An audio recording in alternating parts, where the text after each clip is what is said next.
सज्जन हो, नमस्कार. वेदचिंतनाच्याच भागातला एक प्रभू रामचिंतनाचा आपण प्रयोग पाहतो आहोत. आणि आज इतक्या म्हणजे आज 500 वर्षांनी किंवा त्याहीपेक्षा जास्त काळ झालेला असणार आहे. एवढ्या काळाने प्रभू रामचंद्र पुन्हा या ठिकाणी येत आहेत, अयोध्येत येत आहेत. मी स्वतः जाऊन पाहून आलो आहे. आणि ही अयोध्या नगरी एक काळी भारताची सम्राट दशरथाची, सम्राट रामाची राजधानी होती. आणि अशी ही राजधानी, असे हे प्रभू रामचंद्रांचं ठिकाण इतकं दुर्लक्षित बनलेलं होतं. पण आले देवाजीच्या मना, एकदा त्याच्याच मनात आल्यानंतर कोण काय करू शकेल.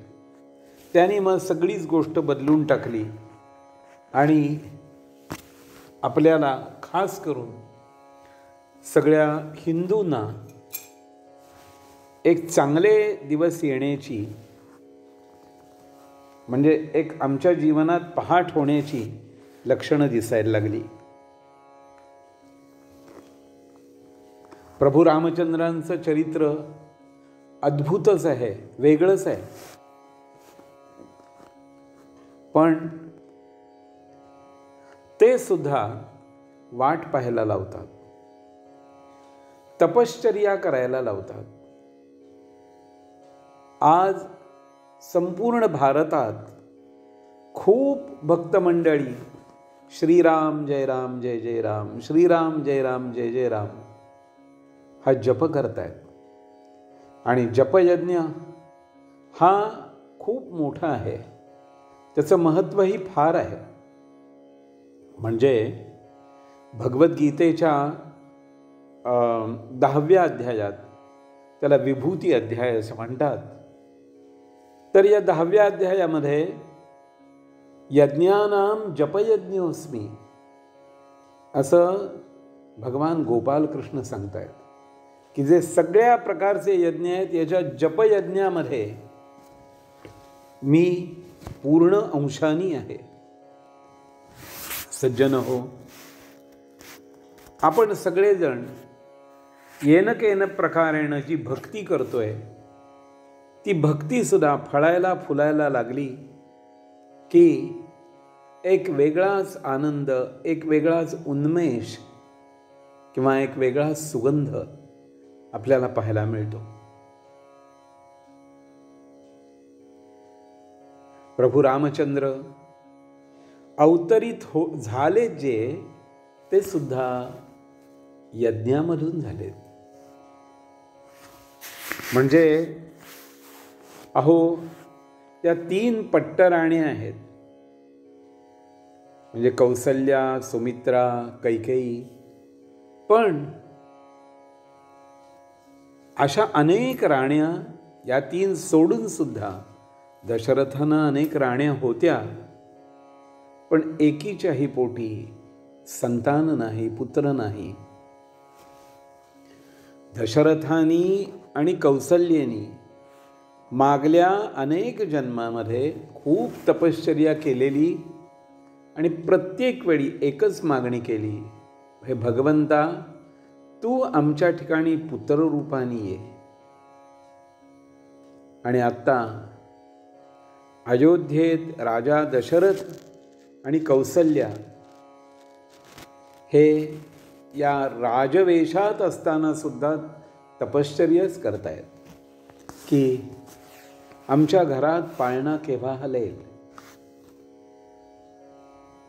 ती कौसल्या तर म्हणतीये बघा की वेलीना फुलं येतात, कुत्र्या मांजरांना किंवा अनेक पशुपक्ष्यांना पिल्लं होतात. पण आमच्याकडे असं काय आम्ही घोर पाप केलंय की ज्यामुळे अजूनही आमच्याकडे भगवंताची दृष्टी जात नाही. खूप तपश्चर्या जेव्हा परिपक्व होते ना, त्यावेळी परमेश्वर अवतरण म्हणजे हे खाली येणं आहे. सज्जन हो, त्या पृथ्वीला सुद्धा भार झाला, खूप खूप झाला. आणि पृथ्वीला जो भार होतो ना, तो पापांचा होतो, दुसऱ्या कुठल्याचा नाहीये, पापाचा भार. आणि पाप तरी कोण करतात? तर पाप माणसं करतात. इतर कोणी प्राणी मात्र पाप नाहीत करत, पाप फक्त माणसं करतात. आणि तीच आत्ता जर बघा संख्या किती वाढली आहे. 140 कोटी नुसत्या भारतातली आहे. किती पाप होत असतील. आणि त्या पृथ्वीला त्याचा भार सहन करावा लागतो.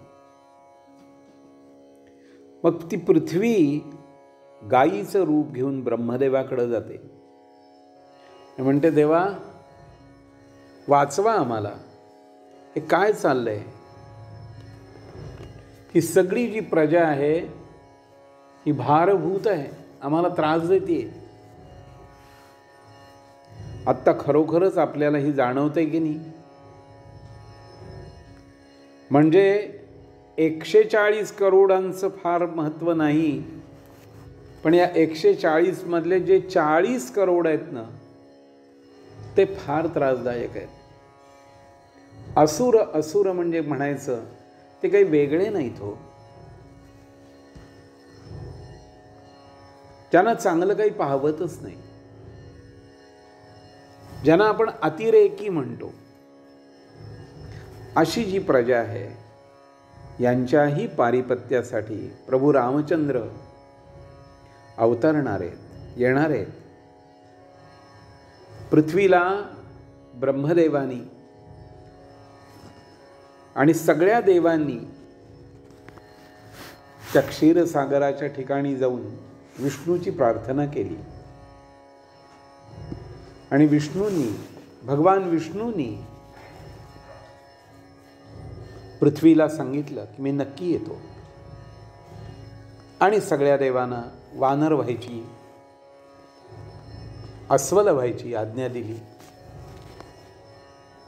आणि पुढचं रामायण आपल्याला माहिती आहे. पण मला एवढंच सांगायचं आहे की प्रभू रामचंद्र जर येणार आहेत तर ते वाट पाहायला लावतात. प्रभू रामचंद्रांना वेद अत्यंत प्रिय आहेत.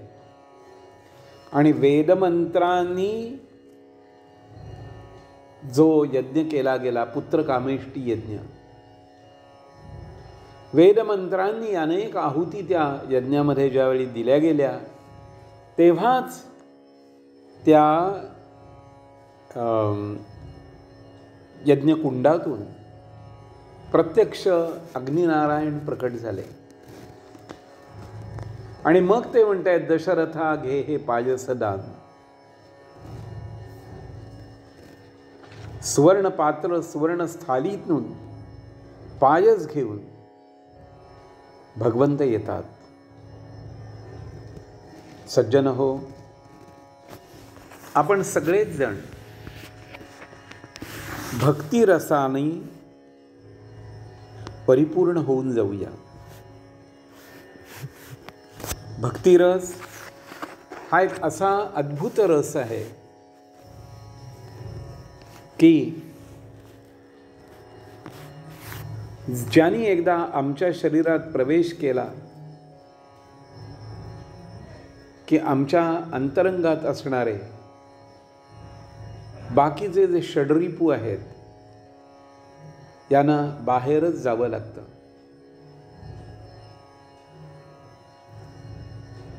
म्हणजे तुकाराम महाराजांनी जसं म्हटलंय ना की हा सगळा देह भरीला विठ्ठले,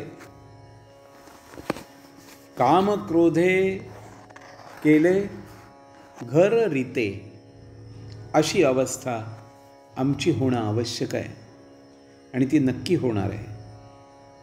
सज्जन हो, पुन्हा एकदा आपल्या सगळ्यांचं मी अभिनंदन करतो, शुभेच्छा देतो. मी तुम्हाला देतो, तुम्ही मला द्या. आणि प्रभू रामराय अयोध्येत परत स्थानापन्न होणार आहेत, त्यासाठी सिद्ध होऊया. आणखीन काही भाग जे आहेत पुढचे ते आपण रामरायांवरच शब्दबद्ध करूया. धन्यवाद.